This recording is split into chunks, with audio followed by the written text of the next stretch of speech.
Okay, so hi everybody. See some new faces, some old faces. That's good. We are about to do chapter 4 of Tanya. Um, let's just do a super, super quick recap. We started off talking about the two souls, hi Lorraine, which the Tanya described probably more as two drives. I think that's an easier way for us to relate to that, because sometimes we think of soul, we think of these fluffy blobs of something. So the Tanya kind of narrowed it down to say that we have two drives inside of us. One of them is survival focused. It just wants us to survive. It wants us to do well, to be happy, to be healthy, to get what we need, and to live. And anything that it feels threatens its existence, it's going to resist, it's going to fight against. The other drive that we have is the godly drive, which the only thing the godly drive cares about is godliness. And when the godly drive feels that it might be disconnected from godliness, that's when it will, fight. It will do everything it can to always feel connected to godliness. Last week in chapter 3, we said that these, souls, these drives actually have some anatomy to them. There's the intellectual part and the emotional part of the soul. We went into specifically just like corresponding to the sphirot. We have the 10 specific faculties. Generally speaking, the soul has the 3 intellectual faculties, which are chokhmah, bina, dat, wisdom, understanding, and knowledge, meaning there's a spark of an idea when you just have this idea or hear this idea. Then there's the part where we develop the idea to really think about it and develop it in our mind so that it's more real to us. And then there's the dat, there's that third part of the intellectual capacity where we focus on it enough that it actually gives birth to emotions. Sometimes we could know something very well in our mind, but it just feels irrelevant. Like it's not something that I think about for myself. But when we actually take the time to meditate or contemplate on an idea, we start feeling for it. And then, we have the 7 different emotions that develop. In general, we're mostly talking about the godly soul in last chapter and this chapter. We're going to go into the human soul again a little later. But generally speaking, it's the godly soul that's more intellectual, and the human soul or the animal soul that's more instinctive or emotional. So while they both have generally the same anatomy, like we said last time, it's much easier for us to develop feelings or desires for things that are human, physical. It's much harder to feel like, oh, I'm on a high, I'm in love with God. Like we don't get that same high from spirituality. Typically for spirituality, we have to invest more intellectually. When I study it, when I delve into it, when I understand it more, I will develop those feelings, but it does take more of an intellectual effort, whereas the animal soul or the human soul, we relate to more instinctively, and so the emotions develop much faster for it. That's generally, if I were to really sum up very quickly what we've discussed so far. I'm going to ask you, before we move on to chapter 3, can anyone think about maybe an idea that they spent time thinking about this week, so much so that it developed into feelings?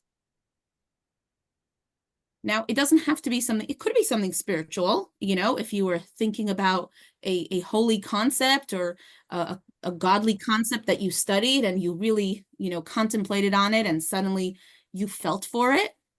It could also just be worry. I heard someone say that when we worry, that's like da'at on steroids. That's like when we take an idea that we know and we just think about it so intensely that it creates emotions for us, very stressful emotions.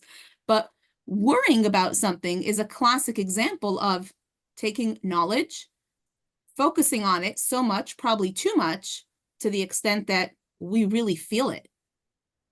Does anyone want to share, positive or negative, something that they thought about, contemplated on, and actually developed feelings for them in the last week?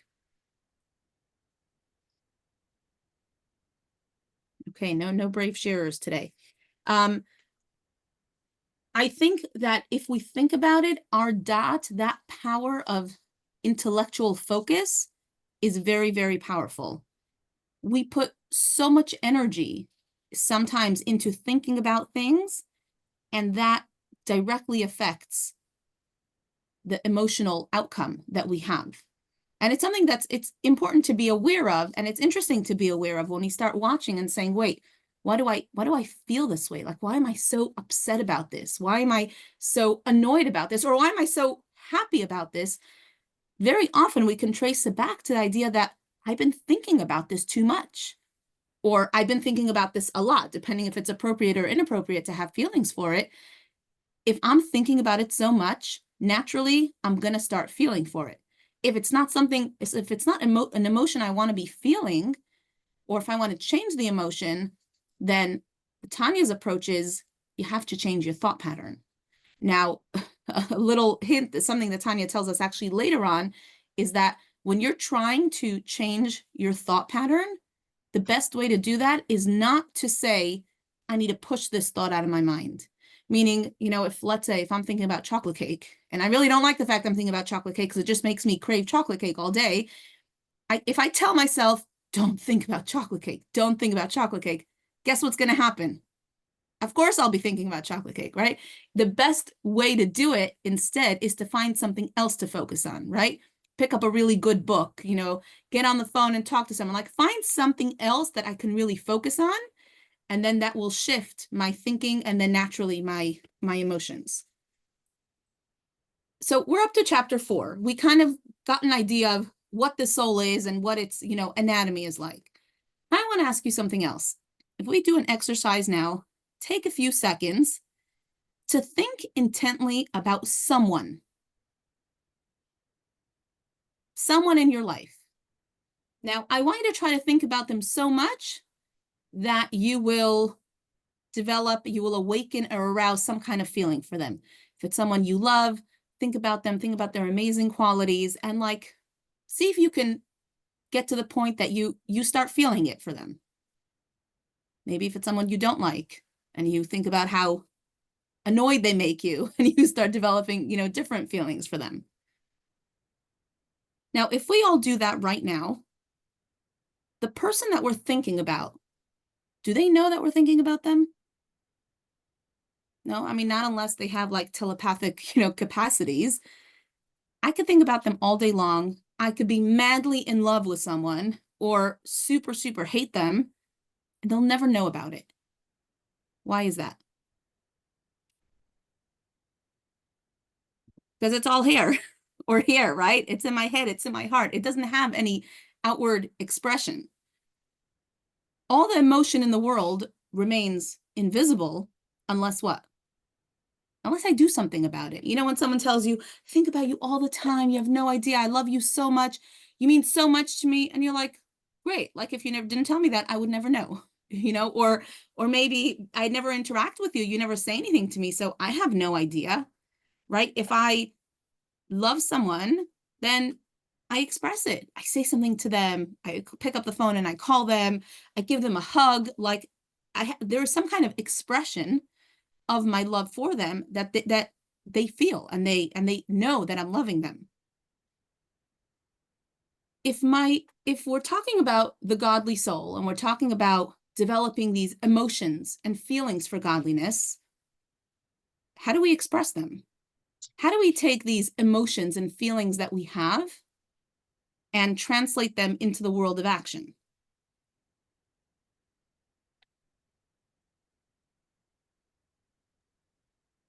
We talk to people, we communicate. Oh, and for God, we pray. Okay, We try we to pray. do good deeds. Yeah. Yeah, definitely. Prayer and good deeds are ways of expressing our feelings for God. Apparently, I'm not familiar with this, but maybe some of you are. There was an old movie in the 50s called The Invisible Man. And what did so some people are nodding. What did the Invisible Man need to do to be seen by others? Wear something. Yes, he had to wear something. So I heard that reference and I thought it was just Yeah. such a it matches up so nicely because what the Tanya calls in chapter 4, the expression of the godly soul, it calls it garments. It says the garments of the godly soul are the outward expression of these feelings that we have for godliness. So before we get into, what these outward expressions are, I want to take a minute to talk about something else. It's come up in Tanya before. It actually comes up all the time. But we said we have such a godly, holy soul inside of us.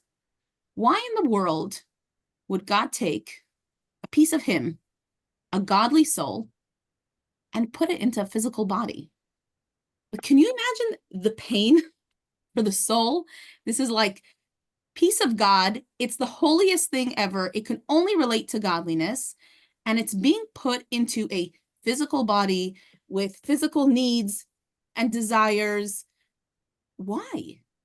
Why do that? Couldn't he have just left us all, souls? Why do we need to have this bodily experience? Yes, Arlene. Maybe a challenge. Right? So what's the challenge? What's the point of the challenge? Well, I guess to somehow curb the physicality and inspire it to go more towards the spirituality of the godly soul.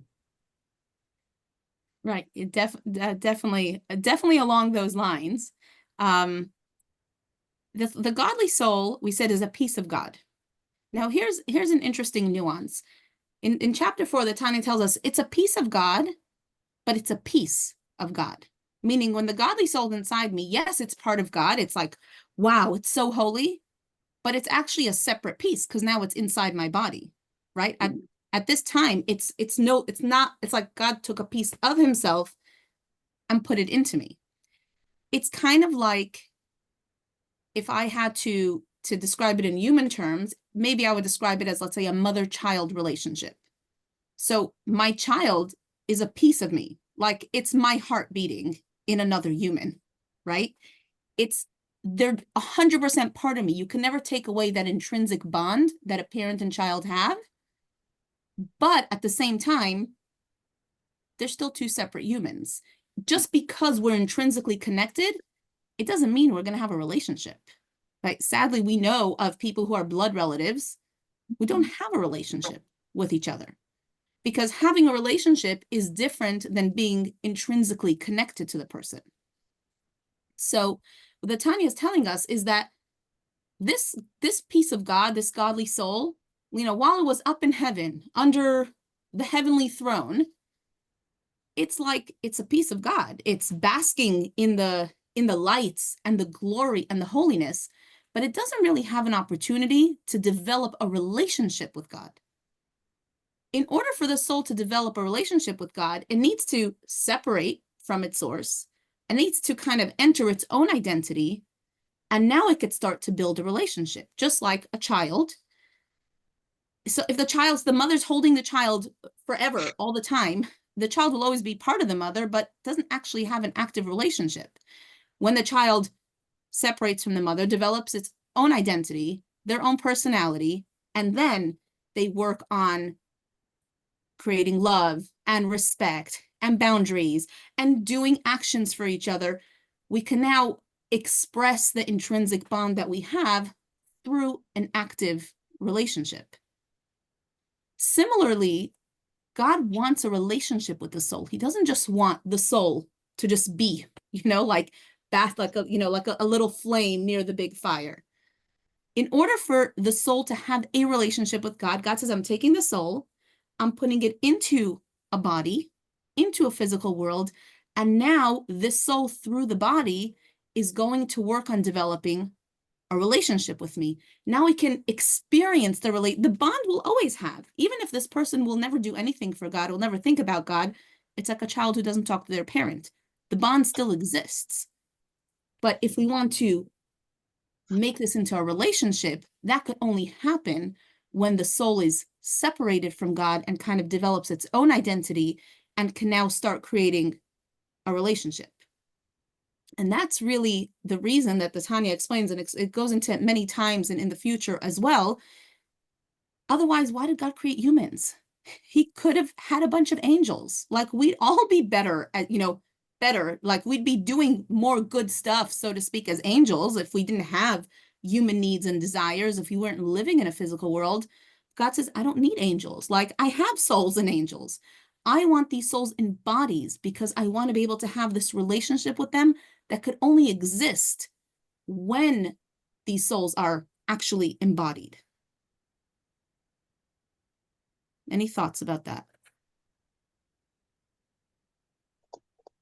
Yeah, Harriet.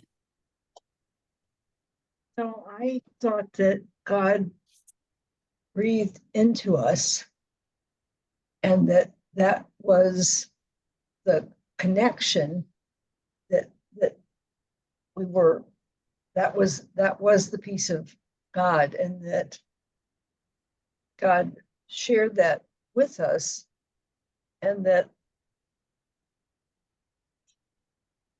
our job was to bring God into the physical, that the reason that we were created rather than the angels is that God wanted to be brought into the physical world, and that was our task. 100%. So that all still stands true. The question is, why is it that why could we do that as embodied souls and not as floating souls? Why do we need to have this human experience to bring God into the world? Because, like you said, the world's a physical world. You need to be this. Now, again, it's interesting how in different chapters of Tanya will emphasize different things that seem almost contradictory, but they're not really. They're each kind of highlighting a different thing. In chapter 2, it was highlighting like, gosh, your soul's a piece of God. Like, God breathed it into you, right? And 100%, we're not taking that away. In this chapter, it's going to say, but remember, it's a piece of God. It's not all of God. Now, you have a unique opportunity, which later in this chapter we're going to talk about. The unique opportunity you have when you're in a body is you can now build a relationship with all of God. It's like the child who's like a piece of the mother now comes and embraces mom and gives her a big hug. And she's no longer just a piece of the mom, and she's not just embracing a piece of mom, but she is coming and embracing all of mom. Do you get what I'm saying? That is doing the commandments, is how we're developing the relationship with God. That God is too powerful to just appear here. And so God's kind of symptom into the 613 mitzvot, and that's how you're developing the relationship. Is that but now you're giving away that you've studied Tanya before. I was just gonna say, Harry, you're teaching the class, babe. I didn't know it. I didn't get it. I did not get that when we studied it. It was like trying to wrap my head around the whole concept when I was going back over it, and I was like, is that, because I totally missed it. I mean, it was like, I got the God breathed it in and the relationship, but yeah, I totally. Okay, so so before we get back, because our main train of thought, we're still trying to figure out, how does my soul find expression and express its love for God? But we're kind of taking a little detour because I wanted to point out 2 other things. Firstly, I wanted to talk about why, like, what's the idea of the soul being in a body to begin with, because that's going to come into the equation. The other thing I wanted to bring out was, how do relationships work in general? Like, whom do we have relationships with? If there's a mosquito buzzing about me and this mosquito wants a relationship with me, is that possible? Can the mosquito decide that it wants to have a relationship with me? I mean, likely not, because, what was that? I said it just wants your blood. It just wants my blood. But from the mosquito's perspective, that's the relationship it wants, right? So, from my perspective, firstly, it's like we can't even speak the same language. We can't relate to each other. And you're just annoying. Like, I just want you out of here. In theory, if I wanted a relationship with a mosquito, can I theoretically develop a relationship with a mosquito? I would say the only way it's possible is if I initiate it, not the mosquito. Meaning, if the higher power initiates the relationship, and then I say, okay, I want a relationship with this mosquito, then I have to ask myself, what is this relationship going to look like? Like, what is the mosquito going to do for me? And then I kind of set out, I set out boundaries and guidelines. All right, this is what this relationship is going to look like. Mosquito, you're going to, buzz, and I am going to do X, but it's fully dependent on me. The mosquito can't come and decide that it wants a relationship with me by sucking my blood, because we're incomparable. It's like, who are you even, right? The Tanya tells us that if a relationship between a human and an insect is nearly impossible, probably impossible, but let's even say nearly impossible to imagine, take for a minute a relationship between a human and the infinite. We're saying God is infinite, right? At least a human and a mosquito we can measure, and we could say, all right, I am 10,000 times the size of a mosquito. A human and God, there isn't even a measurement for that. We're talking about finite and infinite. How could we dream of having a relationship with the infinite? And the answer is we can't. Only he can dream it up. He can decide, I want a relationship with you guys. And in that case, it's up to him to define, what is this relationship going to look like? And he gives us an opportunity, and he says, all right, you want a relationship with me? Well, here's what it's going to look like. If you do A, B, C, D, that is how you're going to express your connection to me. I saw Lorraine was trying to say something. So I was just going to play devil's advocate for a second, because that's one of my superpowers. And Yes. so The lawyer inside you. So I would just offer that my mom was nearly taken down by a mosquito. She got West Nile, and on the ward at UT Southwestern Infectious Disease Ward, 7 people died, and Barb was the sole survivor. And I would say that mosquito had a relationship with her, but that I had a stronger relationship with God. No one else's daughter got locked in, because it was during COVID. And so you got locked in the ward. That woman was prayed over 24/7 by me and my little friends. And I think, God beats out a mosquito, clearly, if we're playing rock, paper, scissors on that one. But that mosquito I know, Sarah, thank you. It's that time of the night. It's been a long day. That mosquito wanted a relationship with my mother and got one. It got one. It took her down. She was in a coma. But prayer and my connection to God trumped out a little, mosquito. So I love that story. Just had to throw that out there. I love that. Thank you. So then what are these guidelines? Like, what does God say? How do you have a relationship with me? Well, he says, I'm giving you 613 opportunities to connect to me. I know many times people think of the mitzvahs, the commandments in the Torah, as obligations. Tanya says it's not obligations, they're opportunities. Every single one of these 613 commandments is God saying, well, you want to relate to me? Cool. Light candles on Friday evening. You want to relate to me? Give charity. You want to relate to me? Be kind to your neighbor. You want to relate to me?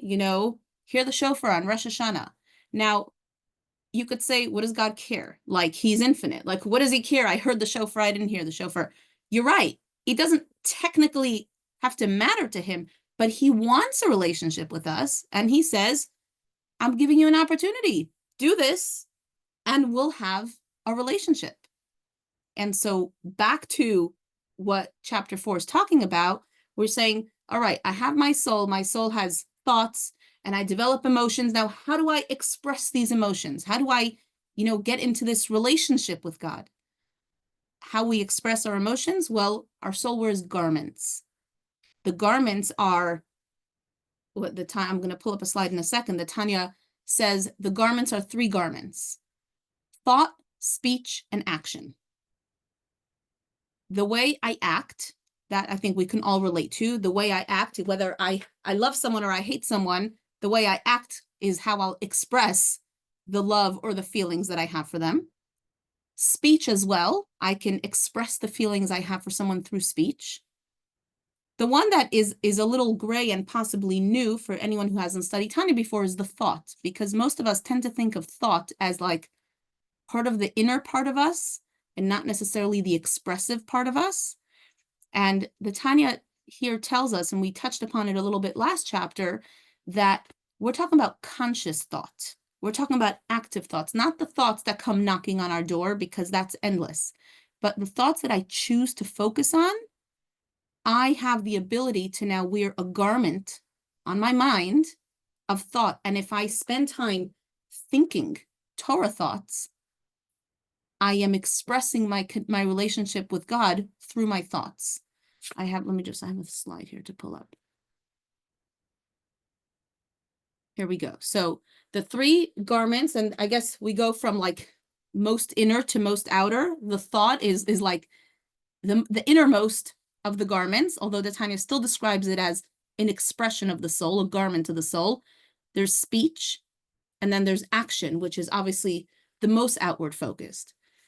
If we wanted to, this little chart here sums up the differences between what we discussed last time as the 10 faculties of the soul and the 3 garments of the soul. The 10 faculties of the soul, the intellect that we spoke about and the feelings that we spoke about, that's all the inside. You could say it's the part of what we want. It's who I am. It's the composition of my soul. It's my inner self. It's my identity. The outside, the garments, is the outside. It's what I do. It's my self-expression. It's kind of like, think of garment, think of clothes, right? When I choose to wear certain clothes to an event, definitely my clothes tell you a lot about me, but they don't tell you everything about me. They will express the parts of me that I want to express. And, if I want to show a very certain side of myself, I might choose to dress one way. If I'm going to a, business interview, I might dress one way. And if I'm going to a beach party, I'll dress differently. None of them are hypocritical. They're each outfit that I'm wearing is expressing the part of me that I'm looking to express. My inside doesn't change. Who I am is who I am. The parts that are most easily really changeable are garments. You take them on, you put them off. They're on for as long as you want them to be, and then you swap them. So what the Tanya is getting to here, and again, remember, we're still in like the anatomy class of Tanya. This is really still the part of the Tanya that is just kind of laying out all the different parts for us so that we know what it's talking about when we get to the later chapters. But really what the Tanya is trying to tell us here is that, we thought, we mentioned this in the past, that, I'm losing my train of thought. There's who you are, there's what you feel and what you think, and then there's what you do. And it's not mentioned here, but later on, the Tanya will go on to say that who you are on the inside, there are parts of you that you can never change. We're human. There's always going to be a heart beating inside me. I'm always going to love chocolate cake if that's what I love. I can't change that. I'm always going to, relate more to some things and relate less to other things, and desire certain things and not desire other things. But I have to realize that there's a difference between my inside and my outside, and I can choose my outside. I can be the most angry driver in the world, and with a lot of effort, I could still have a perfect driving record because I just don't let that anger be expressed when I'm behind the wheel, right? I could be super annoyed at all the cars, cutting me off and whatnot, but I say, no, I want a perfect driving record. Imagine there's a cop always driving behind me. I'm always abiding by the speed limit, always putting on my, signal when I want to switch lanes. I'm following all the rules. Doesn't tell you necessarily how I feel on the inside, but I am aiming for this perfect driving record. And what one of the thoughts that the Tanya builds on is, while yes, we work on ourselves to develop, to be more sensitive to the right things and to care more about holiness and to feel more passionate about godliness, we also have to realize that we do have much more control over the garments that we wear than what's actually going on inside of us. And that's something that we're aiming towards. We're aiming towards always wearing the right garments, even when our heart and our thoughts are not fully there yet. Thoughts or questions?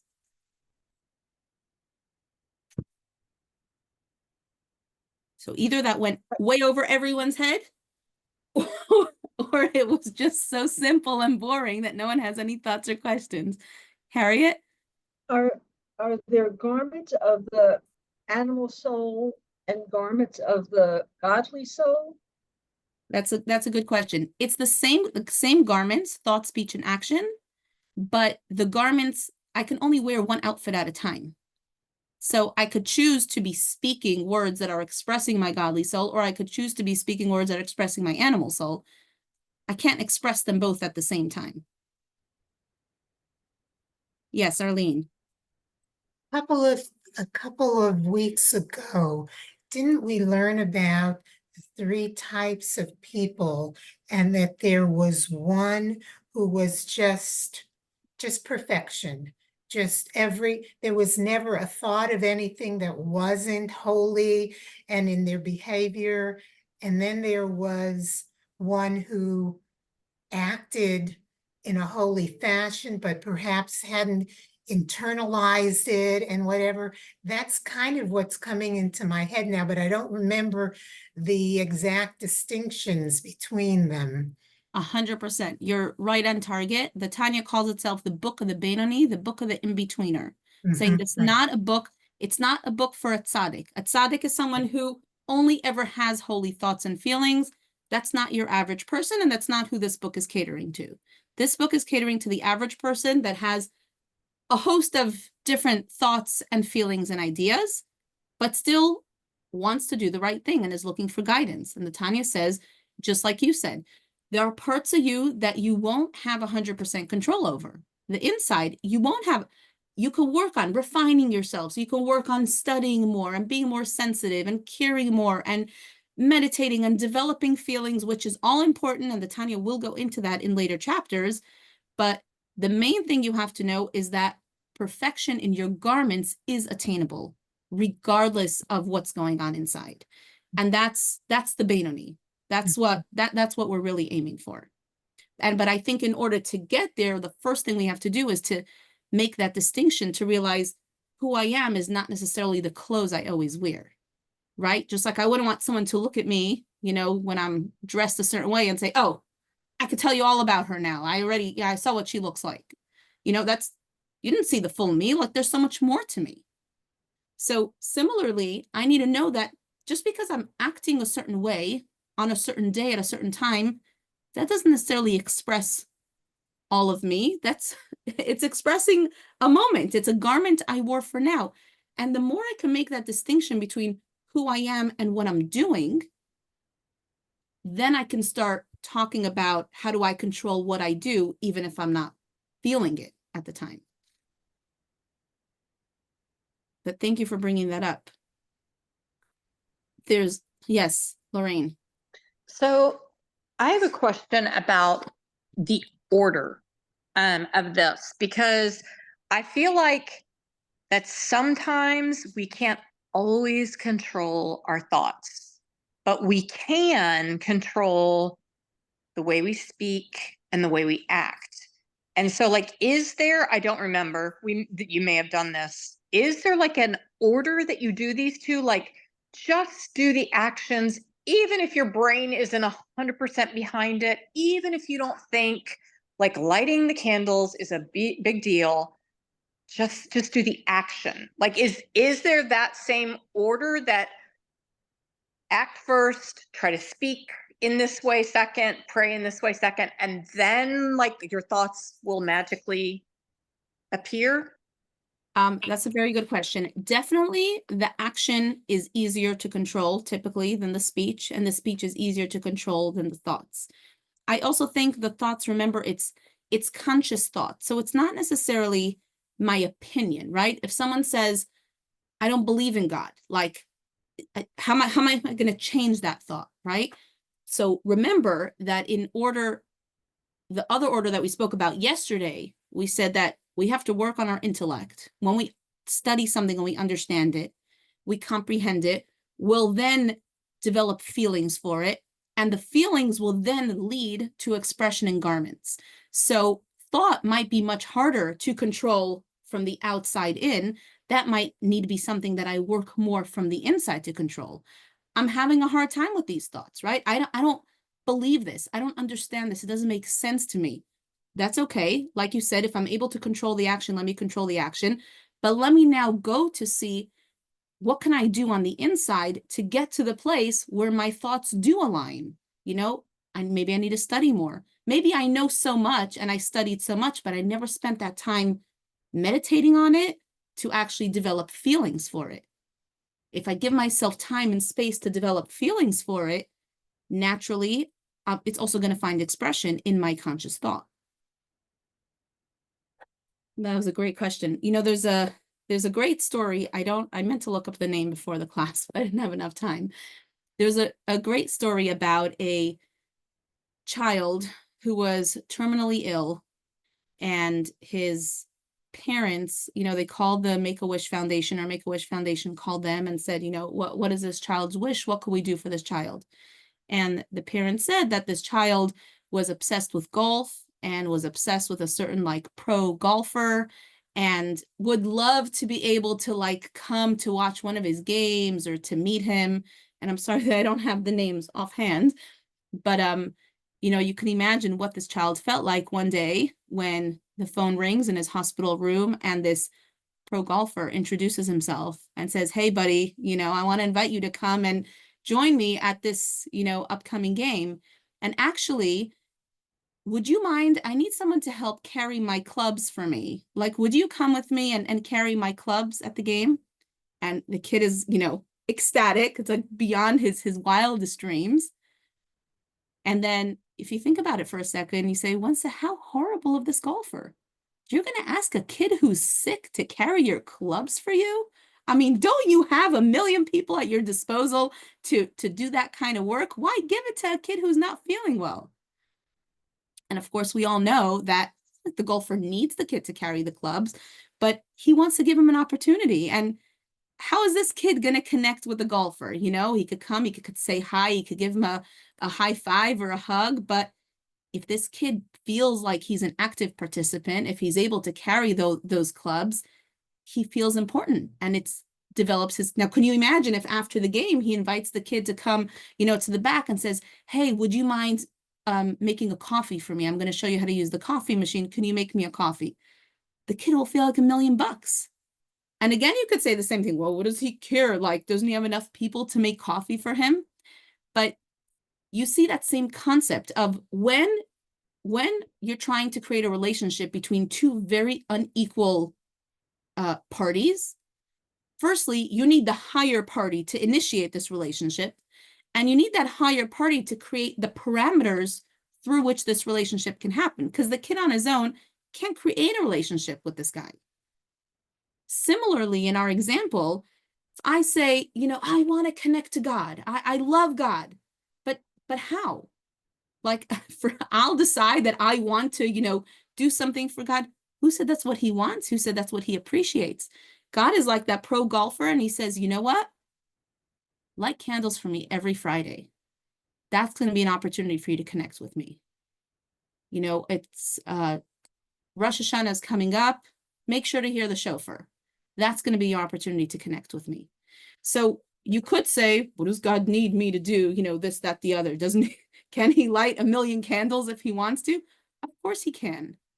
He's creating opportunity for me to relate to him, for me to express my feelings for him. And I think at the same time, another side of this is, we speak about this a lot in Tanya, but many times you meet many people who say, like, I'm a Jew at heart. Like, I believe in God. I love God. But like, don't bother me with all the petty stuff, you know? I can't deal with those little nitty-gritty details. If you think about it this way, you say, okay, so you love God. That's like saying, I love my husband, but like, I don't do anything for him. I don't speak to him. I don't, figure out what he likes. I just love him. Or if you could take it even further, you can say, I love this person so much, I'm going to sit and write poetry for them. Now, that would be really nice if you know that this person appreciates poetry. But what if they don't? What if they just need someone to come and help them with their day-to-day tasks? And sometimes that could be a much greater expression of love because it's something they actually need, or there's something they actually appreciate. When I'm trying to have a relationship with someone, I need to understand, what is it that they appreciate? What is it that they like in this relationship? And then I can go about working on the relationship. And if I'm trying to create a relationship with God, the first thing I need to ask myself is, what does he want in this relationship? What is he looking for? What did he tell me that interests him, that he likes, that gives him pleasure? And if I'm serious about the relationship, so then I will try to incorporate as many of those things as I can. So it changes the Torah and the mitzvot from being these, difficult obligations or these nitty-gritty details that I can't keep track of. It changes from being that to saying, wait, like, I just spent time thinking about God. I love him so much. I want to connect to him. Oh, wow, here's a whole list of ways in which I can connect to him. Let me pick the first few that I'm able to start doing, and I can start working on this relationship. Thoughts, questions? Lindsay, you look very thoughtful tonight. No, I was just kind of thinking about that question, what does God want in our relationship? And I took that very like personally, like, what's the thing that, God wants from me? It's not going to be the same for every person, yet we have all these opportunities and ways to connect, like, through doing, mitzvahs and connecting with other people. Like, there's ways to find your special connection. So I'm kind of thinking of it from like, a personal level and like a level that's like anybody can connect to. So yeah. Right. Yeah, thanks for sharing that. You're right. There's the part of our relationship that's very unique, and that's the part, typically that's the emotional part, meaning nobody will relate to God in the same way. Nobody will talk to God in the same way, will have the same feelings for God. It's going to vary from person to person based on what you study, based on how much time you spend thinking about it, and based on your own personality and your own capacity to understand things and to relate to things. At the same time, the opportunities for connection, the 613 commandments, were given equally to all Jewish people. So on that part, God says, this is something all of you can do. And obviously, everyone is at a different space, and most people, let's just say, I don't know anyone who keeps all 613 commandments all the time. But the goal is that I'm trying to add, right? There's a story, I've definitely said it here before, but the story about two guys standing on ladders, and the ladders have 613 rungs, and one person's on the 612th, and one person is on the second rung. Which one's a better Jew? So the story was actually, it was a group of college students that came to New York, and they came to meet with the Lubavitcher Rebbe. And they had a private audience, and they had, a whole long discussion. And at the end of the discussion, one of them turned to the Rebbe and said, okay, Rabbi, I guess he had a little bit more chutzpah than the rest. He's like, Rabbi, tell us the truth. Like, what do you really think of us? Do you think we're really good Jews, or do you think we're not such good Jews? And, he was talking in a group of very secular college students, and it was like, all right, let's see what's he going to say, right? If he says, you're all good Jews, then I could say, great, I guess we don't need to do anything more. And if he says, no, you guys are horrible Jews. Like, what's he going to answer? And so the rabbi answered him with this question. A Jew answers a question with a question. He said, what would you say? Who's the better Jew? The guy on rung 612 or on rung 2? And so he said, well, what do you mean? Obviously, the guy on rung 612 is the better Jew. And the rabbi said, no, I would argue with that, because I would tell you, what if I told you that the day before, the guy on rung 612 was on rung 613? And the guy who's on the second rung was only on the first rung. Now tell me which one's a better Jew. And the idea is that it's not how much you do, it's which direction are you going? Where are you trying? Where are you putting your effort into? Are you growing? Are you working on doing the best that you can? That's what it's about. And it's like in any relationship, when you have two people who love each other, you can't say that they're not doing everything perfectly. Like, we all do have things in our relationship that we're not doing as much as our, beloved person wants necessarily, but we're trying, and we're not, we're getting better every day, and we're trying to do our best. It's the same thing. God says here, again, it's opportunities. They're yours for the taking. Do as much as you can. And tomorrow you'll do a little more. And the next day you'll do a little more. Yes, Arlene. I just wonder, in an effort to do what God wants us to do in order to develop a relationship, there are some commandments that are obvious, to do good and be honest. And then there are some that are so outlandish, don't wear wool and linen, that kind of thing. I mean, doesn't it make you wonder, why would those kind of things be a part of what God wants from us in order to develop a relationship? That's such a good question. I'm so happy you asked it. I'm wondering if we'll do it justice by trying to answer it briefly. But firstly, it relates directly to last week's Torah portion, speaks about this. Generally, the commandments are divided into 3 categories. Let's look at a human relationship, and let's divide the things that couples do for each other in a human relationship.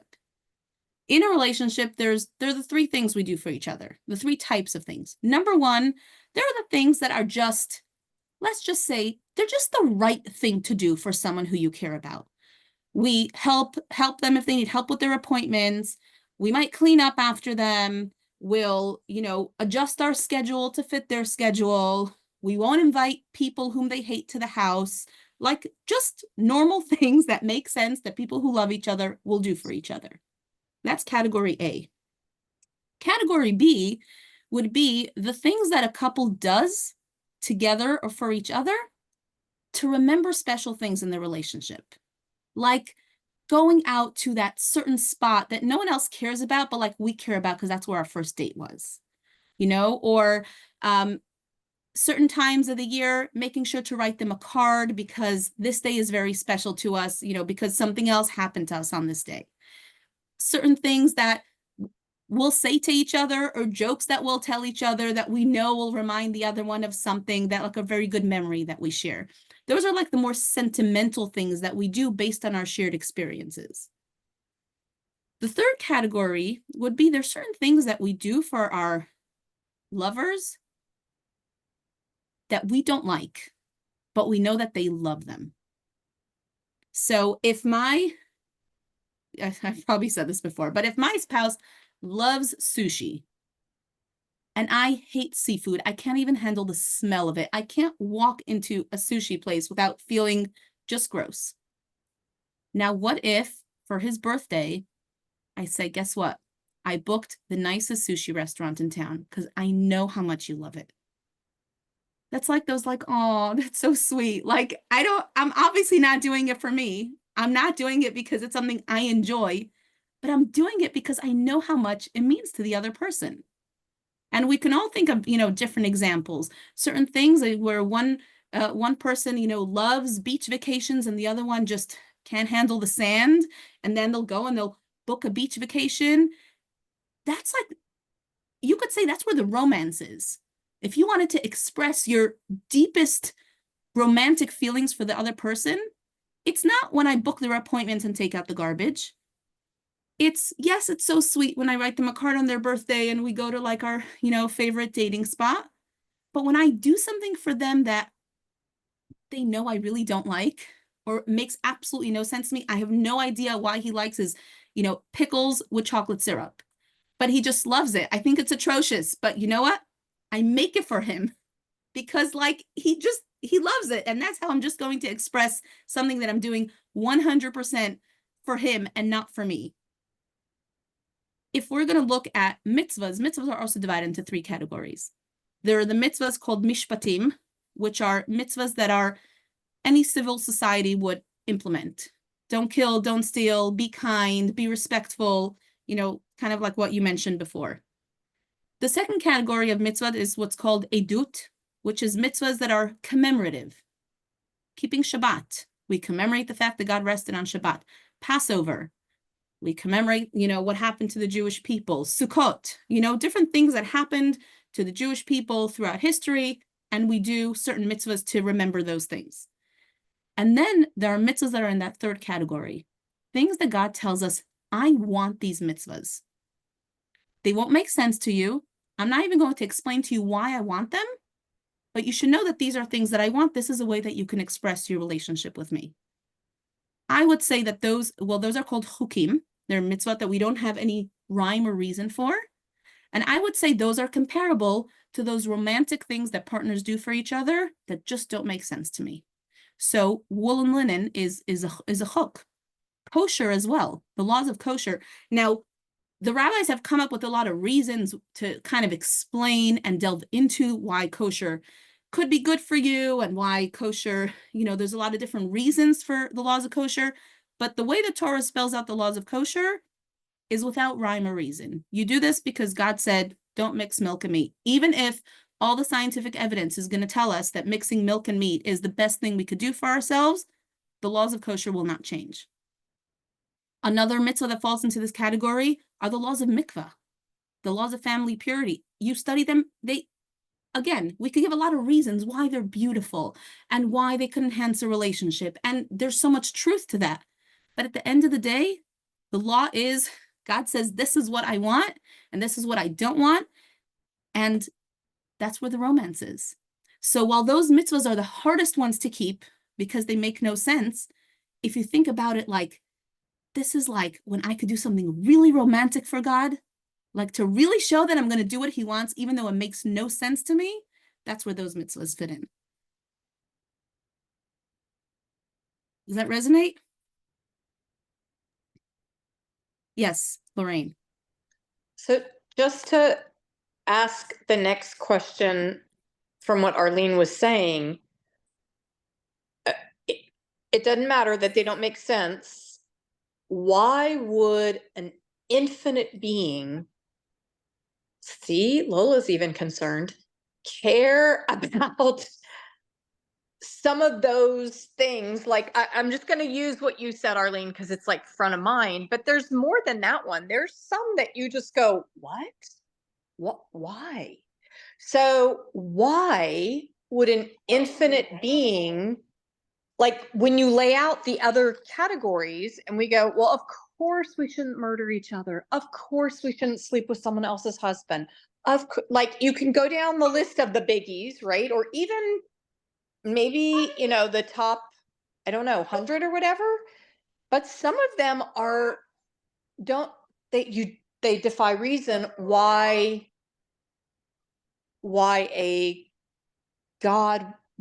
our God would care about those things. So I think that if we fully understood it, would it then be as romantic, if we're going to use that term, if we did it? If my husband loves sushi and I kind of tolerate it, but don't love it, would it be as special for me to make sushi for him or take him out to sushi? When I don't understand it or don't comprehend it at all, that shows the greatest level of, I'm doing it for you. It's 100% about you because it makes no sense to me. Now, why God chose those and not others, if I know, I probably would be God, right? And, we don't have the human capacity humans do not have the capacity to understand those things, especially if God didn't give us any reasons for it. Now, again, some things, typically most things we're able to dig in and find a lot of benefit. It's like, you study a lot about, the benefits, like we said, of kosher. There's so many beautiful things in kosher. You can look at it from a physical perspective. There were doctors who came out with studies of why keeping kosher is better for you on so many levels. There are spiritual reasons. We talk about the different animals, the character traits that they have, and how when we consume a certain animal, we absorb some of those characteristics. And so the kosher animals and the kosher birds tend to be the more gentle ones, the ones that have the characteristics that we like to embody. But that's all reasoning that humans have used to try to make sense out of it. But God doesn't give a reason. And even if it makes no sense to me and it goes against everything I think and believe, and those are the hardest ones to keep, 100%. You're totally right. No one says it's easy. But if there is a test of how much are you willing to do for the other party, that's where the test is. Are you willing to do it even when it makes no sense? But what about the ones, Deanie, that we will never have an opportunity to do?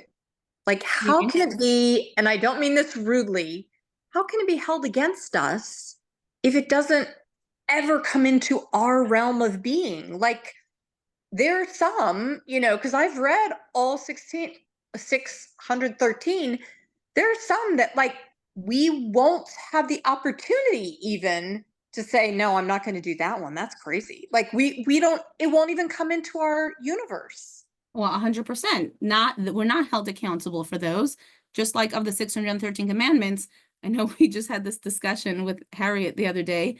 I think about over 400 of them don't apply today because they apply only in temple times, or only when Israel is under, Jewish jurisdiction, or they only apply to kings, or they only apply to, priests or Levites, or they only apply in the temple.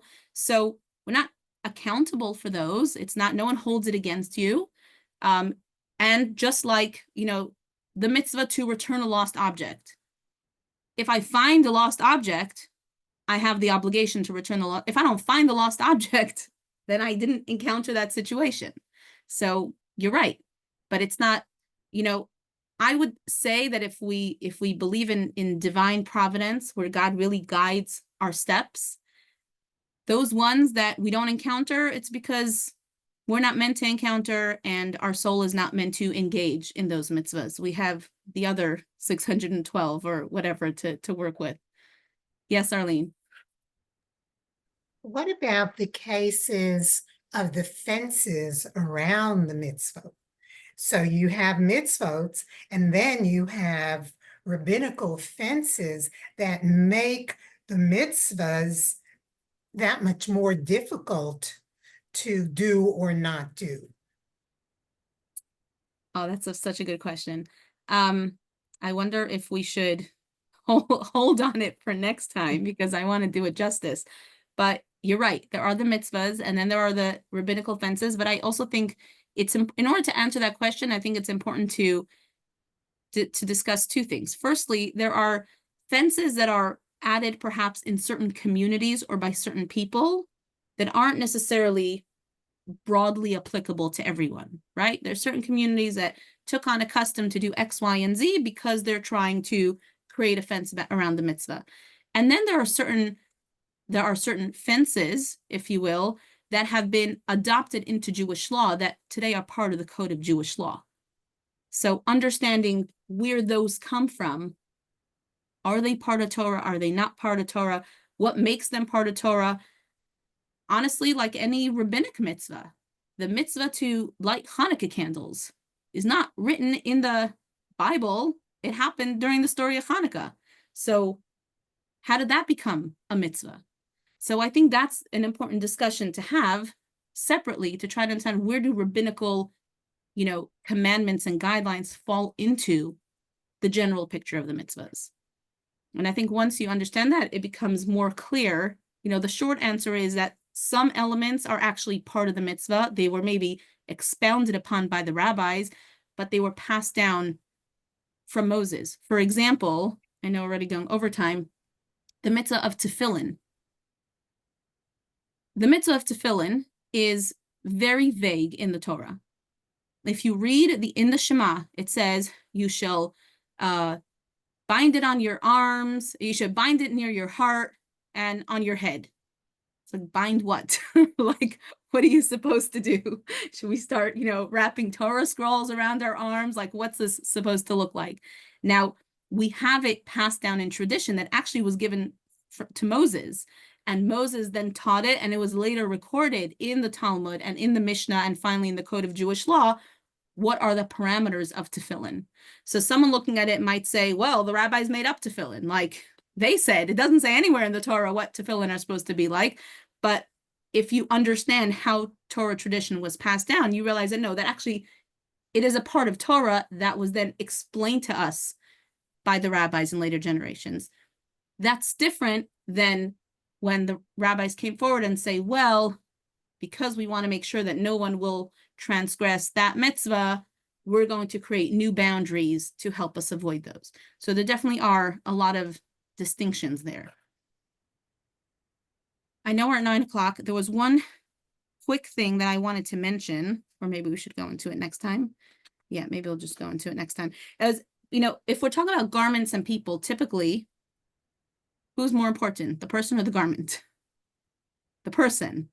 The Tanya says in this parable, there's actually a distinction. It goes on to, it explains to us why, in some ways, the garments could sometimes be a greater expression of connection to God than the person or than the soul itself.